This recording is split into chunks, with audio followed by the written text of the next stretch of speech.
Thank you so much, Mr. President, and also on behalf of the World Economic Forum, we send our warmest thoughts and condolences to the people affected by the tragic fire in Crown Montana. Ladies and gentlemen, it is really my great honor to welcome one of the most influential and respected leaders on the global stage today. President Ursula von der Leyen, a stateswoman whose leadership has helped define and shape Europe's direction in an era of historic uncertainty. Madam President, you have guided the European Union with clarity, resolve, and strong sense of purpose through some of the most demanding moments in history. Under your leadership, the European Commission has advanced a bold agenda for strengthening Europe's competitiveness with upholding its core values. As President of the European Commission, you have championed a Europe that is competitive yet fair, open yet resilient. On the global stage, you have been a clear and consistent voice for multilateral cooperation, support for Ukraine, and a rules-based international order. At a time when leadership is tested not only by crisis, but by choices made for the future, your voice offers both direction and reassurance. Please join me in welcoming President von der Leyen. Madam President, the floor is yours.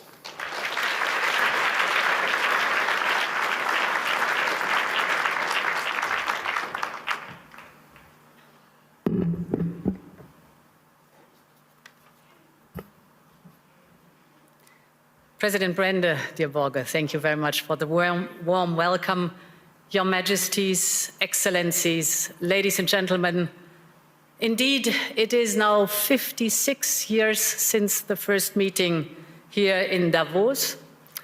And the idea of the founder, Klaus Schwab, was to create a platform to discuss the issues and the ideas of the day.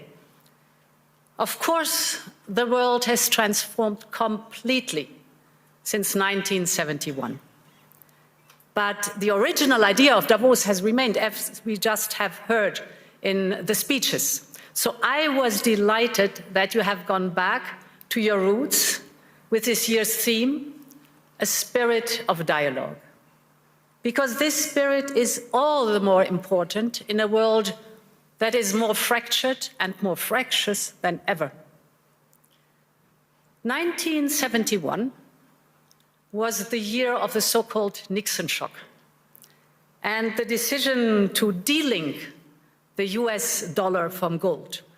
In an instant, the foundations of the Bretton Woods system and the entire global economic order set up after the war effectively collapsed.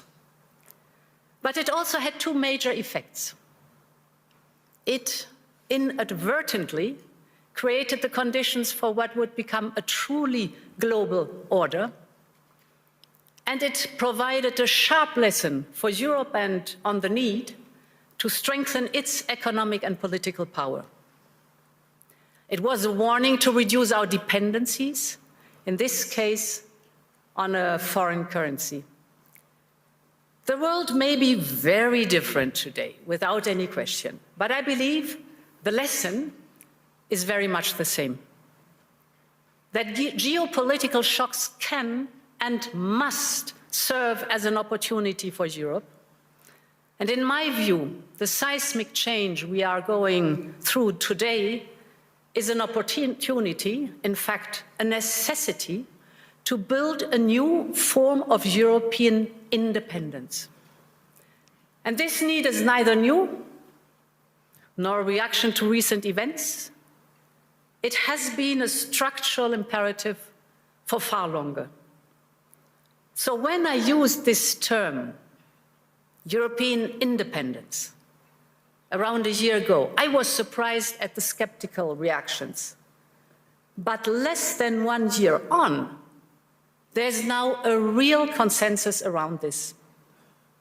The sheer speed and almost unthinkable scale of the change have driven this, but the underlying imperative is still the same.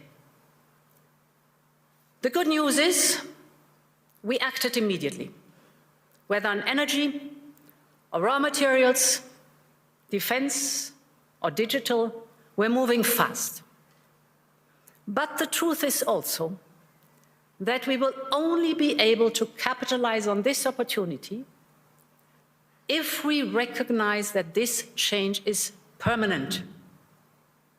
Of course, nostalgia is part of our human story, but nostalgia will not bring back the old order. And playing for time and hoping for things to revert soon will not fix the structural dependencies we have. So my point is, if this change is permanent, then Europe must change permanently too. It is time to seize this opportunity and build a new independent Europe. And ladies and gentlemen, this new Europe is already emerging. On Saturday, I was in Asunción, in Paraguay, to sign the EU-Mercosur trade agreement. It was a breakthrough after 25 years of negotiations. And with it, the European Union and Latin America have created the largest free trade zone in the world, a market worth over 20% of global GDP, 31 countries with over 700 million consumers, aligned with the Paris Agreement. So this agreement sends a powerful message to the world that we are choosing fair trade over tariffs, partnership over isolation, sustainability over exploitation, and that we are serious about de-risking our economies and diversifying our supply chains. And that will not stop in Latin America. Last year, we reached new agreements with Mexico, Indonesia, and Switzerland, our host country. We're working on a new free trade agreement with Australia. We are also advancing with the Philippines, Thailand, Malaysia, the United Arab Emirates, and more. And right after Davos, the next weekend, I will travel to India. There's still work to do, but we are on the cusp of a historic trade agreement. Indeed, some call it the mother of all deals. One that would create a market of 2 billion people, accounting for almost a quarter of global GDP. And crucially, that would provide a first-mover advantage for Europe with one of the world's fastest growing and most dynamic continents. Europe wants to do business with the growth centers of today and the economic powerhouses of this century, from Latin America to the Indo-Pacific and far beyond. Europe will always choose the world, and the world is ready to choose Europe.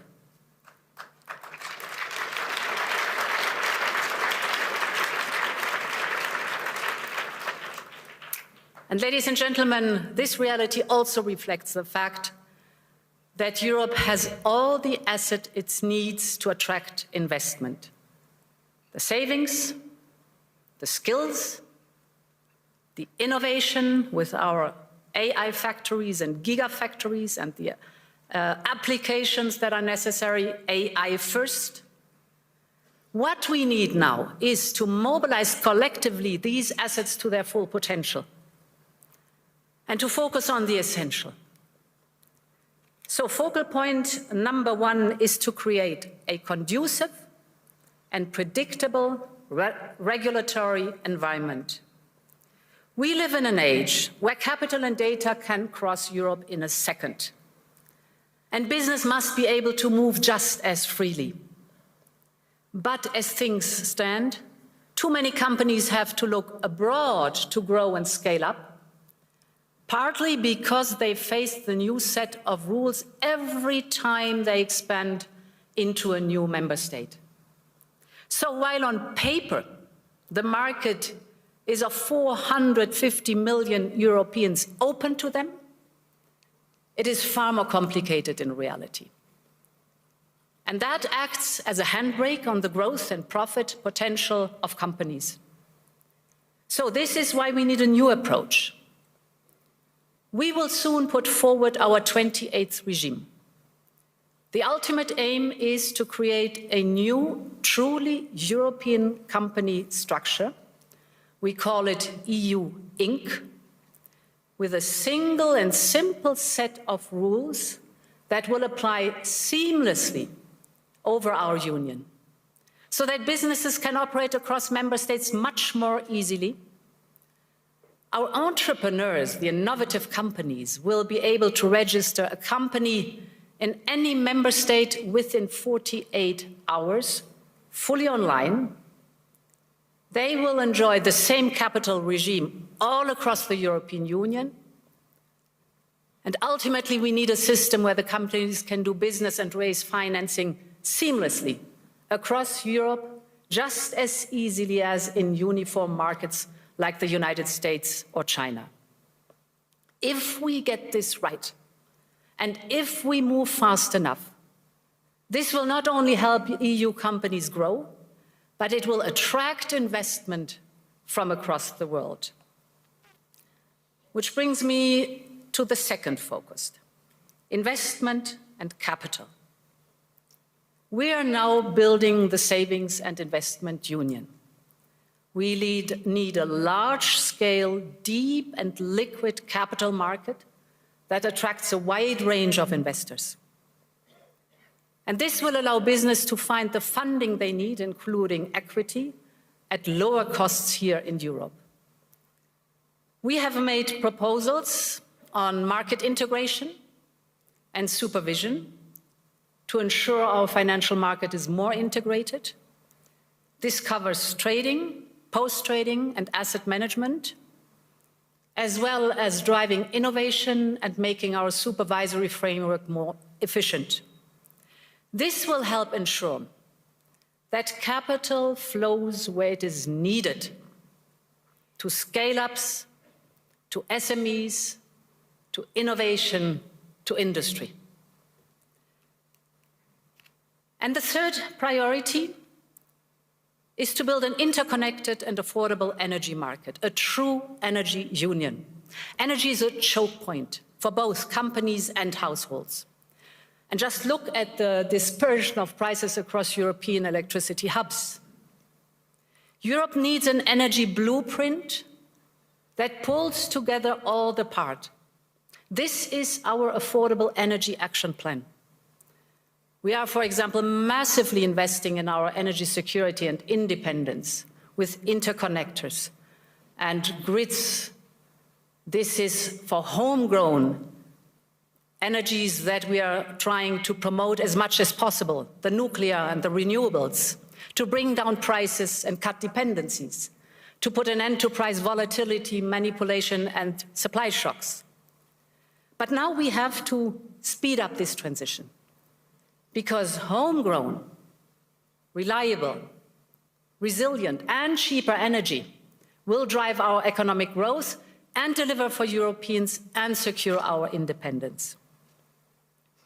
Ladies and gentlemen, whether on trade or business, capital or energy, Europe needs an urgency mindset.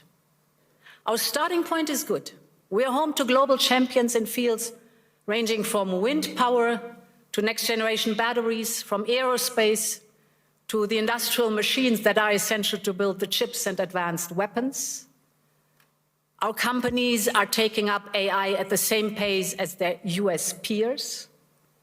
Europe is in the race for the key technologies of tomorrow.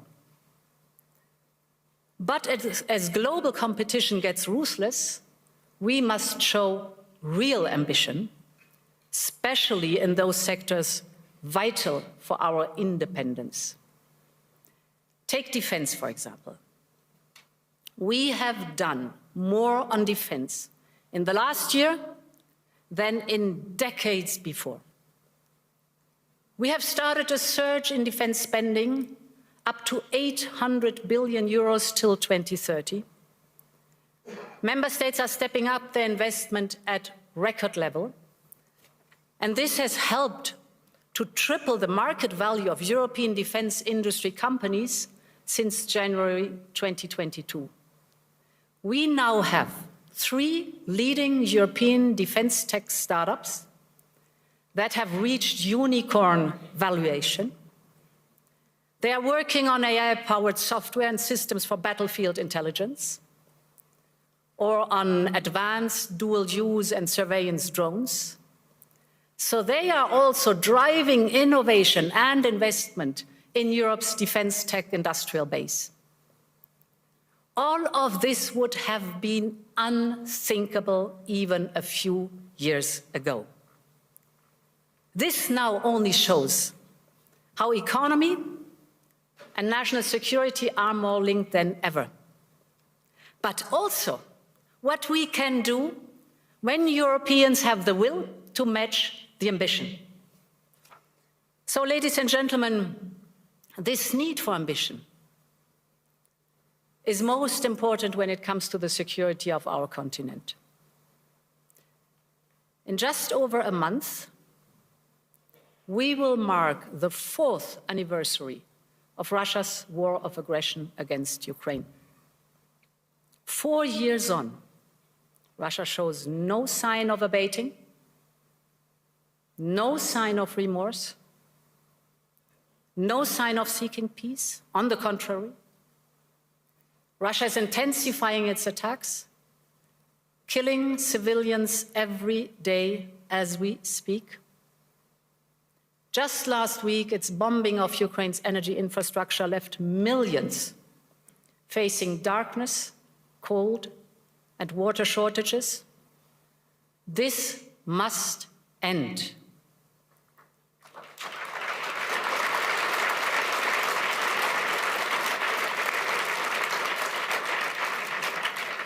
We all want peace for Ukraine. We recognize President Trump's role in pushing the peace process forward, and we will work very closely with the United States. And we all agree that, therefore, Ukraine must be in a position of strength to go to the negotiation table. And this is why we Europeans have decided to provide Ukraine with a loan of 90 billion euros for 2026 and 2027. With this support, we make sure that Ukraine can bolster its defense on the battlefield, strengthen its defense capabilities for a peace agreement, and keep basic services running. Above all, it reaffirms Europe's unwavering commitment to the security, the defense, and the European future of Ukraine. And in parallel, we decided to permanently immobilize the Russian assets, and that we reserve the right to make use of them. This should serve as a stark reminder to Russia and as a message to the world. Europe will always stand with Ukraine until there is a just and lasting peace.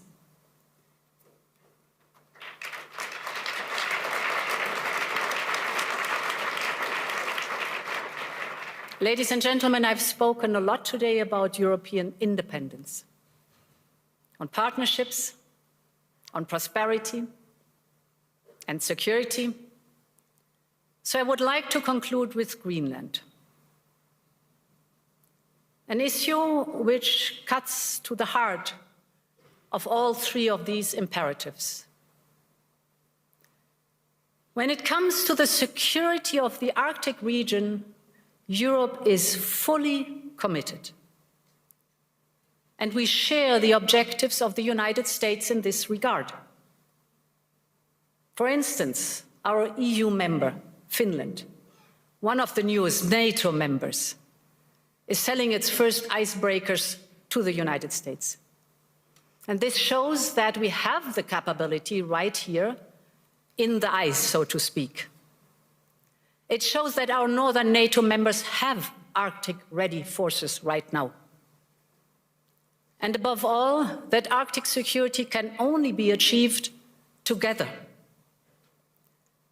And this is why the proposed additional tariffs are a mistake, especially between long-standing allies. The European Union and the United States have agreed to a trade deal last July. And in politics, as in business, a deal is a deal. And when friends shake hands, it must mean something. Ladies and gentlemen, we consider the people of the United States not just our allies, but our friends. And plunging us into a downward spiral would only aid the very adversaries we are both so committed to keeping out of the strategic landscape. So our response will be unflinching, united, and proportional. But beyond this, we have to be strategic about how we approach this issue. And this is why we are working on a package to support Arctic security. First principle, full solidarity with Greenland and the Kingdom of Denmark. The sovereignty and integrity of their territory is non-negotiable. Second, we're working on a massive European investment surge in Greenland. We will work with Greenland and Denmark hand in hand to see how we can further support the local economy and infrastructure. Third, we will work with the United States and all partners on wider Arctic security. This is clearly in our shared interest, and we will step up our investment. In particular, I believe we should use our defense spending surge on a European icebreaker capability and other equipment vital to the Arctic security. And fourth, in the same spirit, we need to work with all our regional partners to strengthen our common security. And this is why we will look at how to strengthen our security partnerships with partners such as the UK, Canada, Norway, Iceland, and others. Finally, I believe Europe needs to adjust to a new security architecture and realities that we are now facing. And this is why Europe is preparing its own security strategy, which we plan to publish later this year. And as part of this, we are upgrading our Arctic strategy too. And at the heart of this will be the fundamental principle: it is for sovereign people to decide their own future. Ladies and gentlemen, when I started preparing for this year's address, security in the High North was not the main theme. But in many ways, it feeds into the wider point I started with today. That Europe must speed up its push for independence, from security to economy, from defense to democracy, having the dialogue with our friends and partners, also if necessary with adversaries. The point is that the world has changed permanently and we need to change with it. And therefore, thank you and long live Europe.